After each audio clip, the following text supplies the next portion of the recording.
Hello there, it's Drew Hanish of Whiskey Lore, and it's time for another whiskey tasting. And today I am doing another tasting of a whiskey that I was given a sample of from Finnerty's18 on Instagram.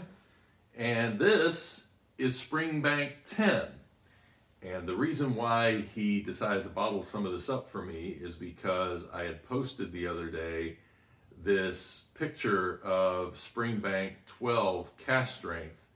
And I talked in glowing remarks about the experience of nosing that whiskey.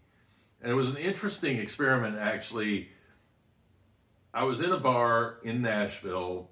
They had basically said, we don't have enough to fill your glass out. They probably had about that much that they poured in the glass and said, well, since you finished off this bottle, we won't charge you for this, and we'll open up a new bottle and let you, have some of that. And so I thought, okay, well, that works. And so it was one of those whiskeys that the nose on it was so amazing that I sat there for 30 minutes just nosing it and not tasting it. And that's when you know it has an amazing, amazing nose. And so I sat there with it and finally dived in, and I thought, this stuff is amazing. And I didn't realize actually that it was Cask Strength initially. It wasn't until she brought the second bottle out and said, okay, here is the new bottle, and we're gonna fresh crack that open. And I said, this is gonna be interesting. I'd actually like to keep a little of this around and have that pour of the new stuff and see if I could tell a difference between the two. So she poured the new, and the new was not as impressive on the nose. And she had given me a good full glass of it, and I thought, that's interesting. But then I said, well, I'm just gonna let that one breathe for a little while, because I gave this one 30 minutes. I'm gonna give this one some time as well. I'm talking to a friend, I can afford to do that. And so I went back and finished off the first one, came back to the second one 30 minutes later, and it had opened up nicely, and all of a sudden the oxidization during that short period of time was enough to open that whiskey up and give it that same amazing nose. And instantly I wanted to go out and buy a bottle of SpringBank 12 Cask Strength. The thing is it's really hard to find. It's going to be probably $135 a bottle, somewhere in that range. And part of the reason why I don't have any SpringBank in my collection is because when I go into my Total Wine, I see the cheapest bottle of SpringBank they have is going to be $100, and my price point for a long time had been below that. Now I'm willing to spend that if I really believe that this is going to be a nice whiskey to consume. And after nosing that SpringBank, I was like, man, I'd really like to know what some of the other expressions, the regular 12 and the 10, would be like. I have had them before, but I had them when I was first starting to taste Scotch, and I didn't have a very refined palate. And so I just drank through the 3 samples that I was giving, and one was SpringBank, one was Longmorn, Hazelburn was the other. And I just rushed through them and really didn't get a chance to taste them. So, doing a tasting today. This is the SpringBank 10. I let it rest for a little while so that I could give it some time to breathe in the glass as well. Let me tell you about SpringBank, by the way. I love the distillery. I love Campbeltown. It's one of my favorite places in Scotland. Beautiful. It's down there on the Kintyre Peninsula.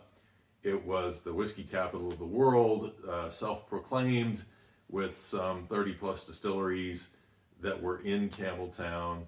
And SpringBank is one of those distilleries that was around, not from the very beginning, but that had grown up and then survived.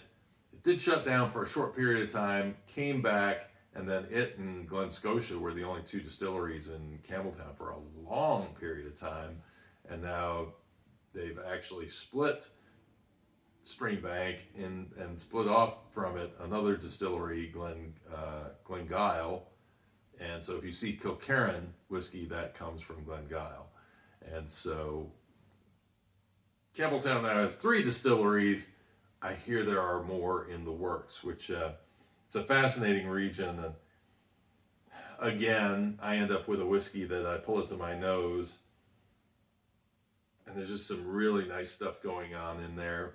This actually was a revelation to me. I love when I nose a whiskey and suddenly a note comes up that I had never defined in another whiskey, which just tells me that my nose is becoming even more discerning of different scents. I actually pulled some lavender out of this, which was a nice and interesting note. It's very citrusy. There's a slight bit of smoke to this. When I took my pictures and did the tour of SpringBank, highly recommend that tour. And the reason I do is because it is the only really fully self-sustained distillery, other than where they get their grain. I'm sure the grain's coming from a farm outside. They definitely don't have enough room in the middle of Campbeltown to have a farm right there. But you get to see everything from the malting floors, where they are still hand turning the malt, through the milling process, in through the washbacks and fermenters, and onto the distilling. You see the peat when you're walking out the door that they're using for their fuel source. You go out to see the bottling hall, the warehouse, the bottling hall. They do it all right there. So, and a lot of those Scotch distilleries actually will send their stuff off to be bottled elsewhere. So very cool to see that process from front to back. Still family owned distillery on top of that. So definitely one to support. Yeah, I get a deep sort of citrus note with an apple note, and then they kind of work into that smoke. It's the smoke. It doesn't feel like it's standing out there by itself. It's not overwhelming. It's just like an element that adds some character to the other things that you're smelling. Cheers.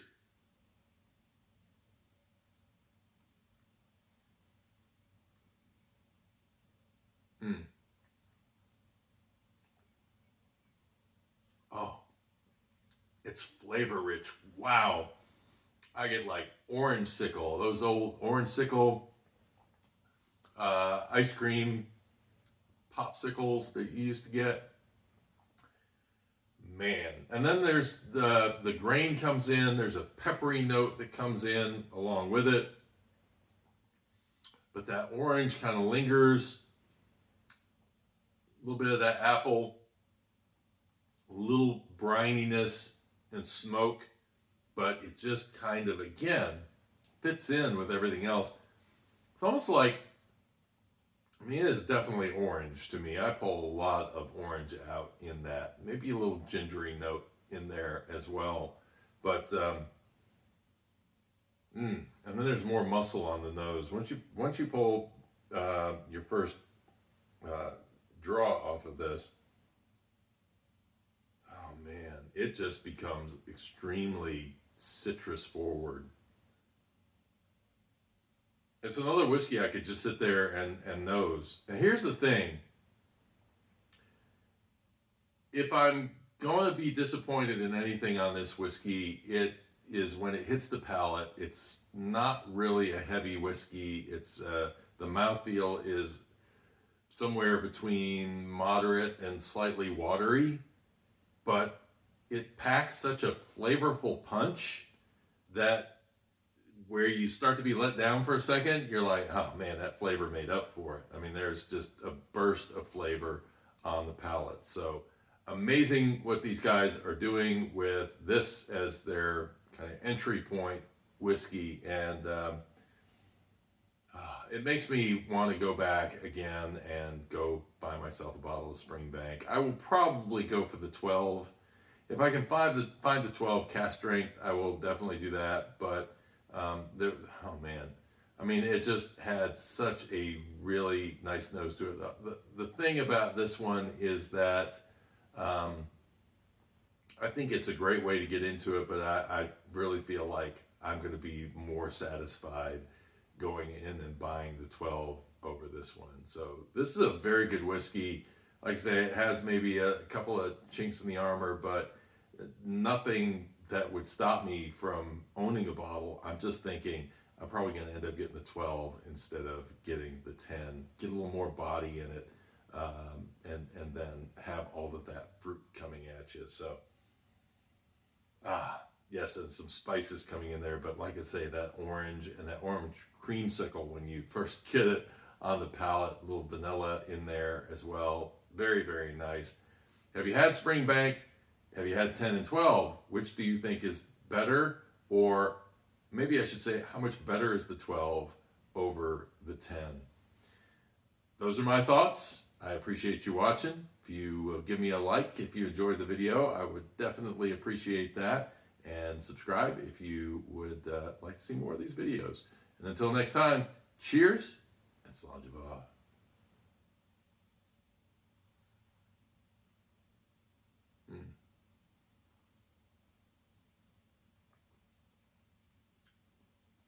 Really nice, really flavorful.